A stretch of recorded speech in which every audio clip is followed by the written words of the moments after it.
Tulipokuwa tukisoma Qur'ani pale katika chuo cha Ghazal, basi mashekh zetu walikuwa wakituwekea baadhi ya matunda na tukaanza kuyasoma matunda hayo kwa kufahamu kilichomo ndani ya matunda hayo. Miongoni mwao kuna tunda linaloitwa at-tufaha, kwa maana epo. Ni katika matunda bora sana sana sana. Epo moja anapolitumia mtu vema na kwa utaratibu wake, basi epo hilo lina uwezo wa kumtenga mtu na daktari, ikawa mara kwa mara daktari haji nyumbani kwako, kwa maana we mzima haumwi. Wakatuambia kwamba hii tufah kwa maana epo limehifadhi ala almaqadiri talia, viwango vifuatavyo minal anasiri, vya maadini ya aina mbalimbali, walmawaddi, na protini na mengineyo. Mwenyezi Mungu Subhanahu wa Ta'ala amelijalia epo lina maji kwa 64%. Miongoni mwa vitu vilivyomo ndani ya tunda la epo kuna sakakir, yani kuna aina ya sukari mbalimbali, yani kuna glucose, kuna fructose na aina ya sukari mbalimbali kwa 12%. Lakini kadhalika kuna saliluz. Tunapoizungumza saliluz, maana yake tunazungumzia al-intiash. Hii ni kutengeneza msisimko, lakini kadhalika na kutengeneza uchangamfu katika mwili wa huyu mwanadamu. Ina saliluz kwa 9%. Lakini Allah Subhanahu wa Ta'ala namna alivyolijalia epo lina humud, kwa maana lina kiwango cha asidi za aina mbalimbali, amino asidi na mfano wa hayo kwa 8%. Tukizungumzia humud, maana yake tunazungumzia vitamin zile B, yani B zote zile kwa mjumuiko wake katika hali ya kuleta neema na faraja katika miili ya bin Adam. Kwa hiyo ina 8% ya humud, zile aina za asidi biidhnillah. Katika epo Allah kajalia kuna biktin, kuna pektini kwa 4%. Yani epo lina pektini kwa 4%, lakini kadhalika ina mawadu duhnia, ina mawadi yenye asili ya mafuta omega 3 zinapatikana pia katika tunda la epo, lakini ni kwa 3%. Lakini kadhalika kuna protini kwa 1% tu inapatikana katika tunda la epo, kwamba ukiwa ni mtu mwenye utaratibu wa kutumia epo moja kwa siku, basi linakufanya uwe mbali, nyumba yako iwe mbali na kutembelewa mara kwa mara na madaktari. Kimaarifa tunasema imefahamika na kutambulika, epo ni katika tunda ambalo kwanza lenyewe namna ilivyo ni chakula, lakini chakula hicho mudhia, chenye kutengeneza lishe bora katika mwili wa mwanadamu. Je, wewe unakula epo kwa siku? Au inawezekana hata unapita mwaka hujui hata ladha ya epo ikoje? Hii ndio balaa la watu wengi, mpaka ashauriwe ndio ale. Lakini kadhalika yahtawi ala alpotassium. Allah Subhanahu wa Ta'ala amejalia tunda la epo lina kiwango cha madini ya potassium. Lakini kuna vitamin A ndani ya tunda la epo na mjumuiko wa zile vitamin B, yani ana vitamin B pellagra.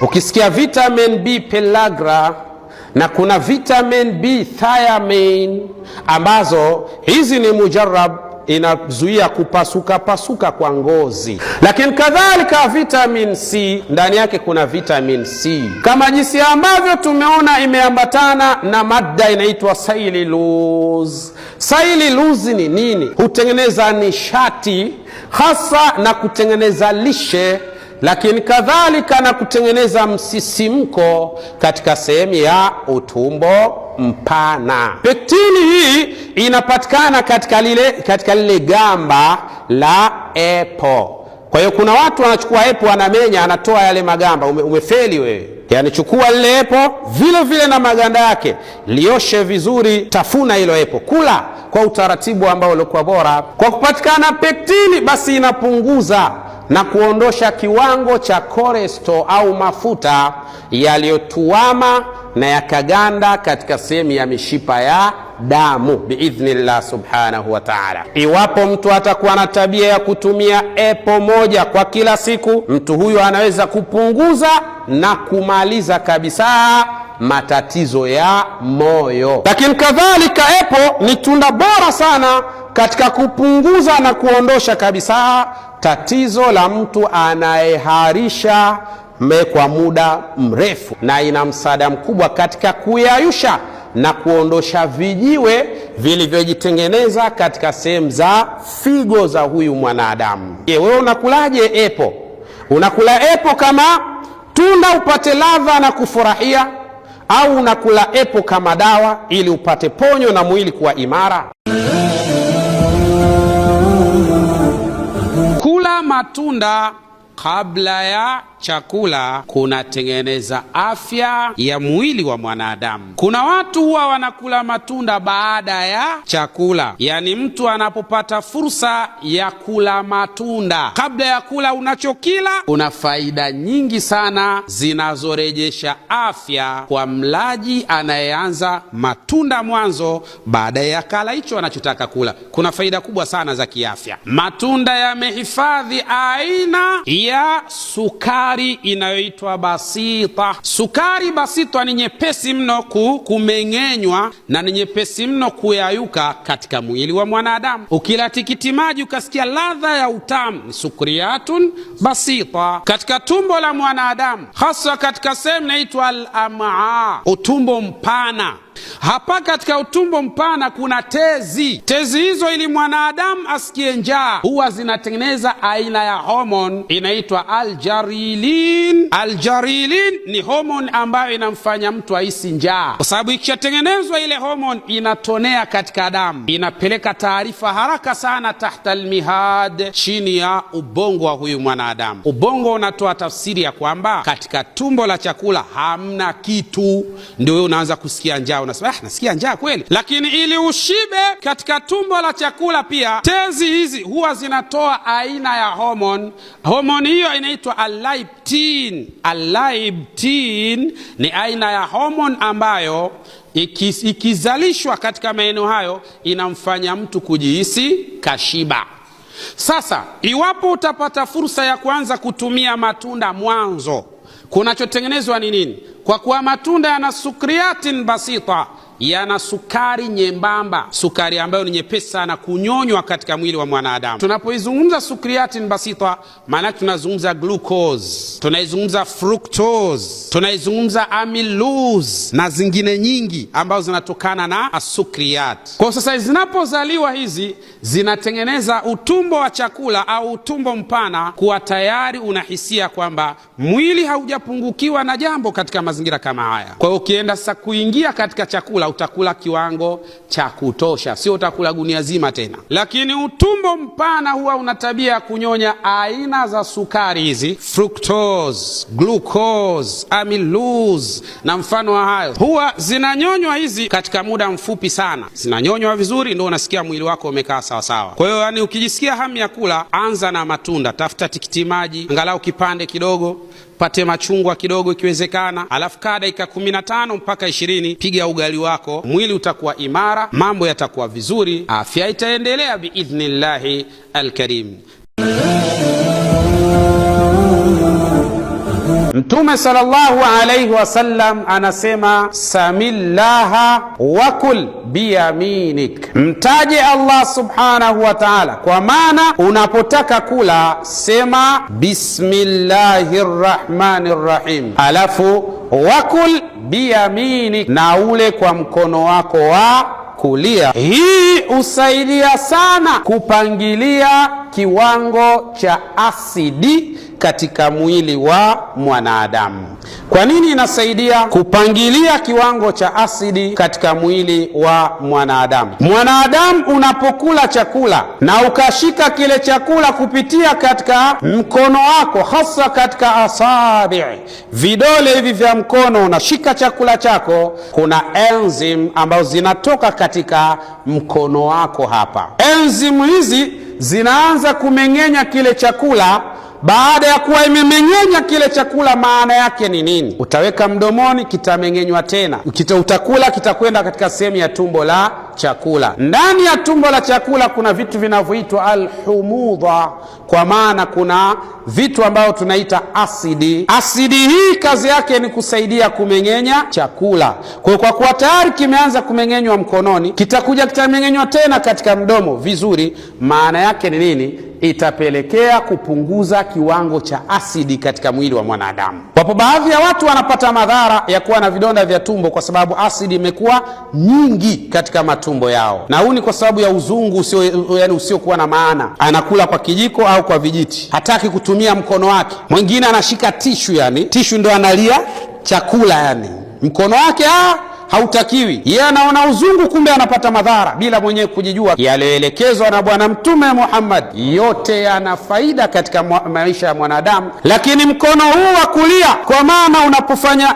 yale mazoezi, unapeleka chini unapandisha juu, ukapeleka chini ukapandisha juu, huwa inatengenezwa mionzi hiyo ya umeme, inakwenda katika moyo wa huyu mwanadamu. Ndio kunapatikana nini? Kunapatikana kutanuka na kusinyaa kwa moyo, na kunapatikana kutembea damu vizuri, na hapa patatengeneza afya. Mtume anasema kul biyaminik, kula kwa mkono wa kulia. Pindi ambapo utapokula kwa mkono wa kulia, basi hii husababisha pia kuua aina mbalimbali za vijidudu na bakteria ambao wanaweza kushambulia afya ya mwanadamu. Unaona Mtume alivyokuwa fundi na alivyokuwa daktari, alikuwa bora kabisa katika kulinda na kuhifadhi afya za binadamu. Miongoni mwa faida za mtu anapokula kwa mkono wa kulia, jambo la kwanza, inakupelekea wewe kujua kiwango cha joto la chakula. Joto hili naweza kuweka mdomoni kweli? Hapana, unapoza chakula. Haya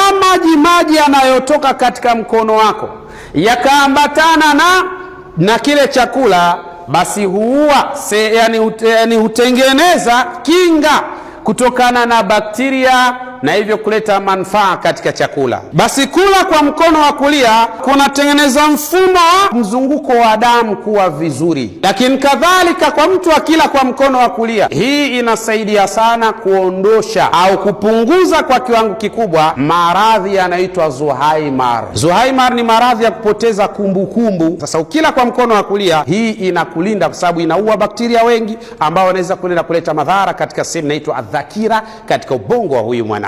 Yoyote yule ambaye atakayefuata maelekezo ya Bwana Mtume Muhammad atakuwa yeye mwenyewe anajitengeneza vizuri, alafu atapata thawabu na atakwenda kula bata pamoja na Mtume Muhammad.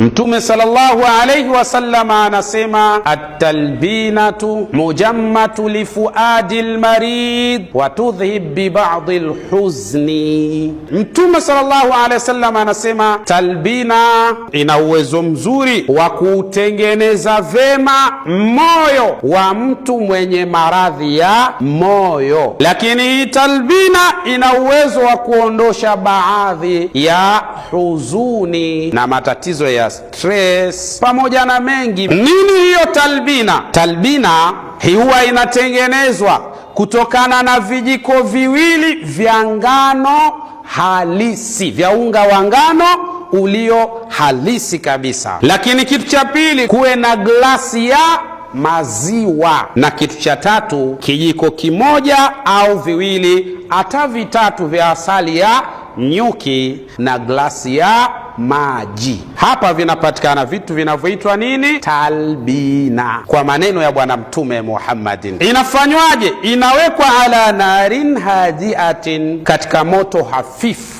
Inachemka kwa katika moto hafifu kiasi cha dakika 15 hivi, alafu unaitoa, unahifadhi mahala pazuri, unaanza kwa ajili ya matumizi. Twende tukatazame tafiti za kisasa zimekwenda sambamba kwa kukompea maneno ya Bwana Mtume Muhammadin, yakabainika mambo makubwa biidhnillah. Mmoja, imethibitika ya kwamba kuna maadini mengi na vitamins nyingi ambavyo vina uwezo wa kupunguza na kuondosha kabisa kuwa na msongo wa mawazo kupita kiasi. Yani katika talbina kuna maadini ya potassium, na ndani ya talbina kuna maadini ya magnesium na antisumu na mengine mengi ambayo yanapatikana katika talbina yatakaowacha mwili ukiwa sawa. Amesema kweli Bwana Mtume Muhammadin, na ndio maana ikawa ni ushauri wa Bwana Mtume Muhammadin, hasa kwa wale watu waliofiwa, anakuwa mtu ana msongo wa mawazo, basi ni vema kuwa anatumia sana talbina ili kuondosha msongo wa mawazo. Leo haiko hivyo. Kwenye misiba watu wanapika ubwabwa, wakati kwenye misiba ilitakiwa tupike nini? Talbina, ili kuondosha msongo wa mawazo, haswa kwa waliofiwa na waliofikiwa na huzuni kutokana na kuondokewa kwa kipenzi chao katika mazingira kama haya. Kwa tukumbushane, potassium moja miongoni mwa kazi zake za msingi ni kupangilia mfumo wa umeme unaotumwa kama isharat zinazopelekwa katika ubongo wa mwanadamu ili ubongo ufanye kazi zake vizuri. Na magnesium miongoni mwa kazi zake ni kurudisha ule umeme, yani kama al-awamir, kurejesha ule umeme katika mwili wa mwanadamu ili kuwe kuna kupishana baina ya mawimbi yanayotumwa na mawimbi yanayorudi katika mwili wa mwanadamu. Umeme utakwenda katika ubongo wa mwanadamu, kukapatikana vitu vinavyoitwa ashahnatu saliba. Maana yake ubongo ambao, yani mawimbi ambayo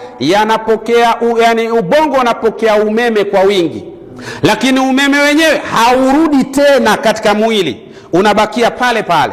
Hii itampelekea huyu mwanadamu atapatwa na vitu vinavyoitwa al-ighmaul mufajii, yani kama kifafa kile cha ghafla. Ndani ya talbina kuna vitu vinavyoitwa vitamin B. Akipungukiwa mtu vitamin B, maana yake ni nini? Maana yake ni kwamba umeme unakuwa hauendi vizuri katika ubongo wa huyu mwanadamu. Sasa ukitumia talbina inarejesha kiwango cha vitamin B. Antisum ni nini? Ni vitamin A na vitamin B.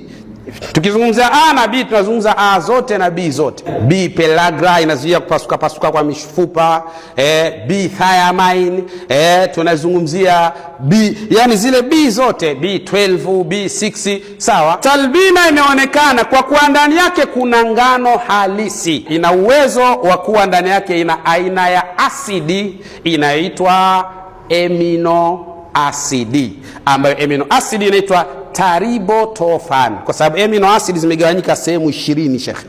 Hii taribotofan inapoingia katika mwili wa mwanadamu inakwenda kufanya taazizi inapelekea kutengeneza mfumo wa kuzalisha aina ya hormone inaitwa almelatonin. Melatonin inazalishwa katika ghuddatu sunburia, katika tezi zinazopatikana nyuma ya macho ya huyu mwanadamu. Inakuwa na tabia nzuri ya kupangilia mfumo wa usingizi, ndio mtu analala kwa wakati na anaamka kwa wakati. Kwa hiyo ukitumia talbina unapata usingizi kwa wakati na unaamka kwa wakati, kwa sababu inapangilia, yani inatengeneza mfumo wa melatonin kuwa katika hali iliyokuwa bora biidhnillah subhanahu wa ta'ala.